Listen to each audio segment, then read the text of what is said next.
প্রিয় দর্শক, আসসালামু আলাইকুম। চলে আসলাম আজকে বগুড়া শেরপুর বন্দল এই জায়গার নাম। তবে এই জায়গার ভিডিওটা করার উদ্দেশ্য একটা আছে।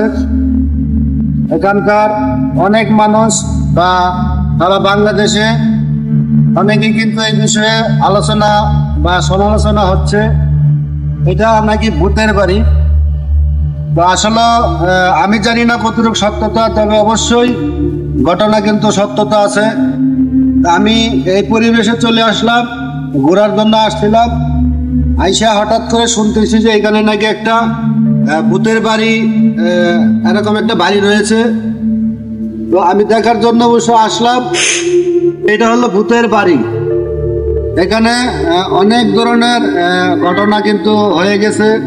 মানে আমি অনেক মানুষের কাছে শুনছি যে এইটা নাকি ভূতের বাড়ি, এখানে রাত্রে কেউ বসবাস করতে পারে না। তো দিনে কিছু হয় না, এটাও শুনছি। তবে আমি ভিতরে যাওয়ার জন্য সাহস পাচ্ছি না। ভূতের বাড়ি যেহেতু শুনছি, এই কারণে আমি ভিতরে যাইতে পারতেছি না। তবে একটু ক্যামেরাটা সামনে নিয়ে আসো। আমি এতটুকু পর্যন্ত দেখাইলাম। মানে আমি একা ভিতরে যাওয়ার জন্য চেষ্টা করলে হয়তো পারছি না, কারণ জানেন ভূতের বাড়ি যেহেতু পরিচিতি আছে, হয়তো থাকতেও পারে। এই কারণে আমি একা কিন্তু ভিতরে যাওয়ার জন্য সাহস করতেছি না। তো আপনাদেরকে আমি দেখাচ্ছি ঘুরিয়ে ঘুরিয়ে একটু। এই হলো বাড়ির ভিতরের পরিবেশ, দেখতে পাচ্ছেন অবশ্যই। এটা হলো বাড়ির ভিতরের পরিবেশ। তো এটা হলো ভূতের বাড়ি। এখানে রাত্রেবেলা যারা বসবাস করত, তো হঠাৎ করে দেখে কি যে পানি পড়তেছে, বা নিচে শুয়ে থাকলে দেখে সকালবেলা খাটের উপরে শুয়ে আছে। আবার খাটের উপরে শুয়ে থাকলে দেখে যে সকালবেলা নিচে শুয়ে আছে। তো এখানে হয়তো অনেক পদক্ষেপ নেওয়া হয়েছিল, তো সম্পূর্ণ পদক্ষেপ কিন্তু এখানে ব্যর্থ হয়েছে। তো অনেকে অনেকভাবে ট্রাই করছে। তো রাত্রেবেলা নাকি এই বাড়িতে বসবাস করা যায় না। তো আমি সম্পূর্ণ ঘটনা জানি না বিধায় আপনাদেরকে বিস্তারিত বলতে পারছি না। তবে আমি যতটুক শুনেছি বা জানি, এগুলো কিন্তু আপনাদের মধ্যে তুলে ধরার জন্য চেষ্টা করেছি। শুধু এখানে এতটুকুই নয়, এখানে কিন্তু অনেক পদক্ষেপের ভিতরে, যেটা এই যে পাশে দেখতে পাচ্ছেন, এই যে পাশে এখানে কিন্তু একটা মাদ্রাসা তৈরি করেছিল। এই যে এটা কিন্তু একটা মাদ্রাসা তৈরি করেছিল।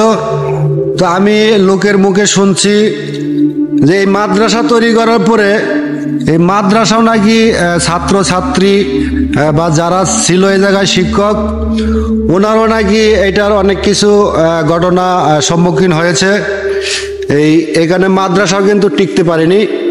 তো মাদ্রাসার ঘরগুলো এইভাবে পড়ে আছে। তো এখানে কিন্তু এখন বর্তমানে মাদ্রাসার কোনো কার্যকলাপ চলছে না, বন্ধ হয়ে আছে আর কি।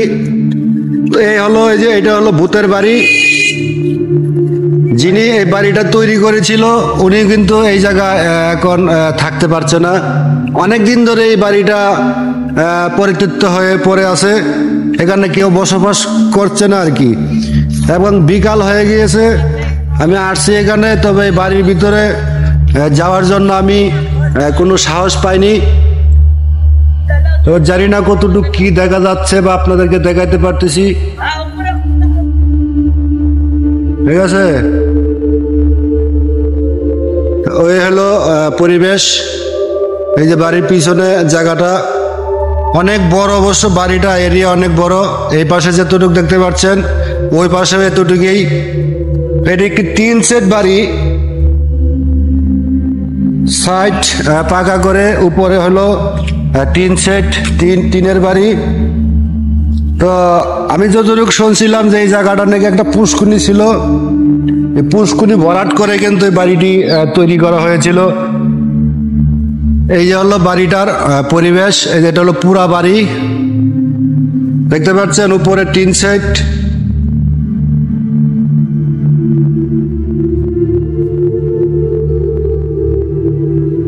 এই হলো অবস্থা।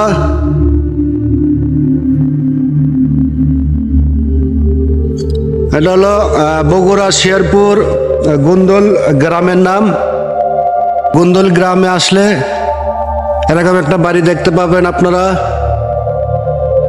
যদি কারো ইচ্ছা হয় বা মনের ভিতরে দ্বিধাদ্বন্দ্ব থাকে তাহলে আপনারা অবশ্যই সরাসরি এসে দেখে যাবেন। তো ধন্যবাদ সবাইকে এতক্ষণ আমার সাথে থাকার জন্য। আশা করি ভিডিওটা আপনারা শেয়ার করে সবাইকে জানিয়ে দিবেন।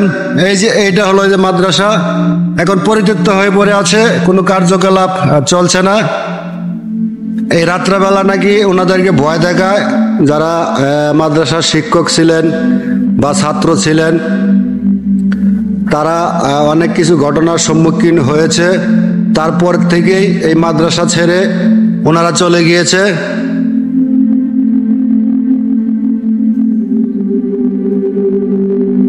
প্রিয় দর্শক, এই যে বাড়িটা হলো কমপ্লিট, পুরা বাড়িটা হলো এটা ভূতের বাড়ি নামে যে পরিচিতি পেয়েছে। এই যে হলো এটা হলো সম্পূর্ণ বাড়ির, এটা দেখাইলাম আপনাদেরকে। উপরে টিন সেট, নিচে দিয়ে অবশ্য সাইড পাকা করা। তবে যারা এই বাড়িটা তৈরি করেছিল ওনারা কিন্তু এই বাড়িতে বসবাস করতে পারে না। অনেক ধরনের অলৌকিক ঘটনা ওনারা দেখেছে বা দেখে কিন্তু ওনারা ভয় পেয়ে এই বাড়িতে আর বসবাস করতে পারছে না, বিদায় এটা ভূতের বাড়ি নামে পরিচিতি পেয়েছে।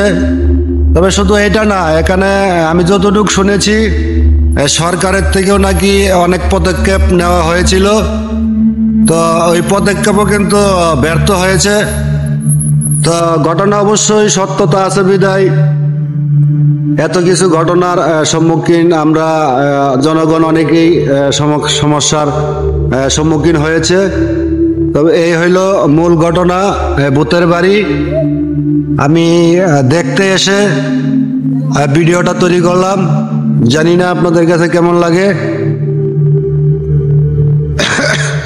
আর এই ঘটনার সত্যতা যদি কারো জানা থাকে তাহলে অবশ্যই আমাকে কমেন্ট বক্সে জানাবেন। এটা ঘটনার সত্যতা আমিও জানতে চাই। আজকের মতো এখানে শেষ করছি। আল্লাহ হাফেজ।